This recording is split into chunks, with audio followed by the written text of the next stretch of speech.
Guys ছোলার ডাল আমি ভিজিয়ে নিয়ে ভালোভাবে 3-4 বার ধুয়ে নিয়েছি। ধুয়ে নিয়ে এবার এটা আমি ভালোভাবে সিলবাটায় বেটে নেব।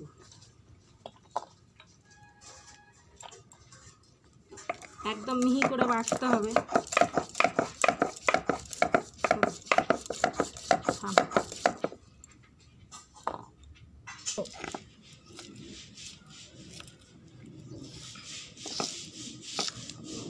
বাটা হয়ে গেছে গাইস অর্ধেকটা।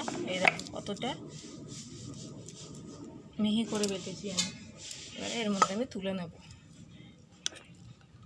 এইরকমভাবে সবটা আমি মিহি করে বেটে নেব। গাইস ওই সিলেই আমি মগজদানাও ভালোভাবে বেটে নেব। সব আমার ডালটা বাটা কমপ্লিট হয়ে গেছে। এবার মগজদানাটা মশলার জন্য আমি বেটে নিচ্ছি।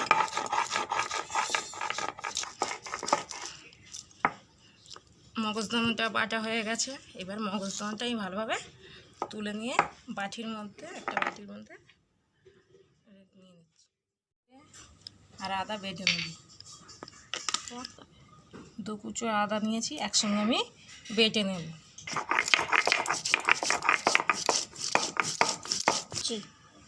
দুটো কাঁচা লঙ্কা এর সঙ্গে আমি ভালোভাবে মিহি করে। মশলাটা বাটা হয়ে গেছে।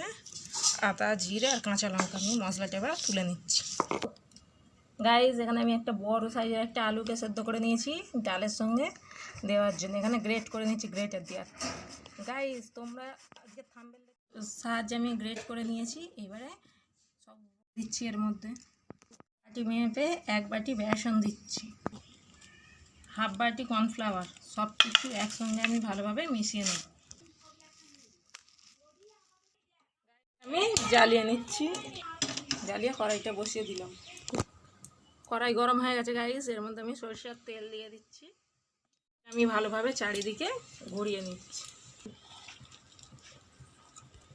এই ডাল বাটার উপকরণটা এর মধ্যে আমি ভালোভাবে দিয়ে একটু নেড়ে নেব। এটাকে আমি ঢেলে নেব। ঠান্ডা করার জন্য রেখে দেব। এই রকমভাবে লম্বা লম্বা মোটা মোটা করে আলু কেটে নিয়েছি গাইস ঝোলের জন্যে। এখানে হলুদ গুঁড়ো, কাঁচা লঙ্কা ব্যবহার করছি আমি। এখানে কাশ্মীরি লঙ্কা আর গরম মশলা। এখানে আদা বাটা, জিরে বাটা আর কাঁচা লঙ্কা বাটা, মগজদানা বাটা, ফোড়নের জন্য 5 ফোড়ন, শুকনো লঙ্কা আর তেজপাতা আর লবণ স্বাদ মতন। আর এখানে ধনিয়া পাতা, ফোড়নের কাঁচা লঙ্কা, এই শুকনো লঙ্কা আর তেজপাতা। গায়ে সাদা তেল নিয়েছি। সাদা তেলটা ভালোভাবে 2 হাতে মাখিয়ে নিতে হবে যাতে হাতে না জড়িয়ে যায়।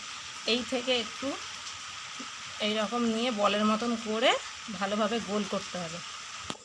গাইস গোল করে একটু লম্বা মতন করতে হবে, যেরকম মাছের চাকা হয় আর কি। এই রকমভাবে করে এইখানটা একটা ফুটো মতন করতে হবে। গাইস একটা মাছের পিস আমার রেডি। এইভাবে সবগুলো পিস আমি তৈরি করে নেব। গাইস সব কটা মাছের পিস আমার রেডি হয়ে গেছে। এবারে এইগুলো আমি তেলে ভেজে নেব। কড়াইতে আমি সাদা তেল পরিমাণ মতন দিয়ে দিচ্ছি গরম হওয়ার জন্য। গাইস তেল আমাদের গরম হয়ে গেছে। এবারে একটা একটা করে মাছ আমি এর মধ্যে ছেড়ে দেবো ভাজার জন্য। মাছ ছাড়া মাছ ভাজা এইটা। দেখতেই পাচ্ছ কত সুন্দর দেখতে লাগছে, মাছের মতনই দেখতে লাগছে। গাইস সব নিরামিষ মাছগুলো আমি একেবারে দিয়ে দিয়েছি। দেখতেই পাচ্ছ এক সাইড লাল লাল করে ভাজা হয়ে গেছে। আমি অন্য সাইডটা ভাজার জন্য দিয়ে দিচ্ছি। গাইস তোমরা চাইলে কাঁচকলা আলু দিয়েও করতে পারো। আমি যেমন ডাল দিয়ে করছি, ডাল তোমরা স্কিপ করতেই পারো। আর যাদের মনে হয় যে ডাল দিয়ে করবো তারা ডাল দিয়ে করবে। গাইস মাছটা আমার লাল লাল করে ভাজা হয়ে গেছে, নিরামিষ মাছ। আমি আস্তে আস্তে তুলে নিচ্ছি। গাইস সব মাছ ভাজা কমপ্লিট হয়ে গেছে। গাইস সরষের তেল আমি দিয়ে দিচ্ছি। গাইস তেল গরম হয়ে গেছে। আমি আলুটা ভালো করে লাল লাল করে ভেজে নেব। আলুর মধ্যে অল্প করে হলুদ দেব আর অল্প লবণ দেব, দিয়ে নেড়ে চেড়ে লাল লাল করে আমি ভেজে ফেলব। গাইস লাল লাল করে আলু ভাজার চেষ্টা করবে। আলুটা লাল লাল করেই ভাজতে হবে। গাইস আলু লাল লাল করে ভাজা হয়ে গেছে। এবার আমি আলুটা তুলে নিচ্ছি। মাছের থালাতেই তুলে নিচ্ছি। গাইস শুকনো লঙ্কা তেজপাতা ফোড়নের জন্য দিয়ে দিচ্ছি, আর এখানে 5 ফোড়ন। এই আদা জিরে বাটাটা আমি এর মধ্যে দিয়ে দিচ্ছি, দিয়ে ভালোভাবে কষিয়ে নেব। গাইস মশলাতে অল্প করে জল দিয়ে দিচ্ছি, পরিমাণ মতন হলুদ, কাশ্মীরি লঙ্কার গুঁড়ো আর গরম মশলা গুঁড়ো দিয়ে ভালোভাবে আমি কষিয়ে নেব। মশলার মধ্যে ভেজে রাখা আলুটা আমি দিয়ে দেব, পরিমাণ মতো লবণ দিয়ে দিচ্ছি, ভালোভাবে কষিয়ে নেব। এর মধ্যে মগজদানা বাটাটা আমি দিয়ে দিচ্ছি,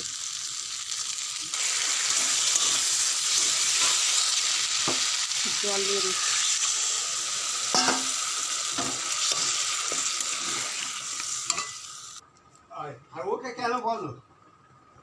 গাইস চিড়ে রাখা কাঁচা লঙ্কাটা দিয়ে দিচ্ছি। এবার আমি একটা ঢাকনা দিয়ে ফোটার জন্য অপেক্ষা করব। গাইস ঢাকনাটা খুলে দেখছি কতটা হয়েছে ঝোলটার কালারটা দেখো গাইস কত সুন্দর লাগছে। আমি কিন্তু শুকনো লঙ্কা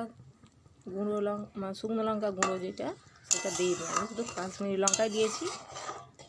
আর বাটার সময় দুটো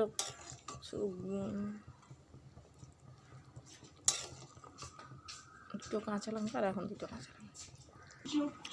ভেজে রাখা মাছগুলো এর মধ্যে আমি দিয়ে দিচ্ছি, হালকাভাবে নেড়ে দিয়ে আর কিছুক্ষণ ফোটার জন্য অপেক্ষা করতে হবে। ঢাকনাটা আমি দিয়ে দেবো। গাইস খুলে দেখা যাক। গাইস আমাদের রেডি নিরামিষ মাছের ঝোল, মাছ ছাড়া মাছের ঝোল। ঠিক আছে, এবার নামিয়ে নিচ্ছি। গাইস রেডি হয়ে গেছে আমাদের নিরামিষ মাছের ঝোল।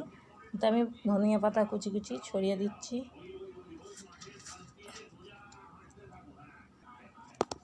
আর অল্প করে ঘি দিয়ে দিচ্ছি, দিয়ে কিছুক্ষণ ঢাকা দিয়ে রেখে দেবো। গাইস ভালো লাগলে লাইক কমেন্ট শেয়ার অবশ্যই করবে, আর বাড়িতে বানিয়ে খেয়ে। তাহলে ওকে গাইস, বাই।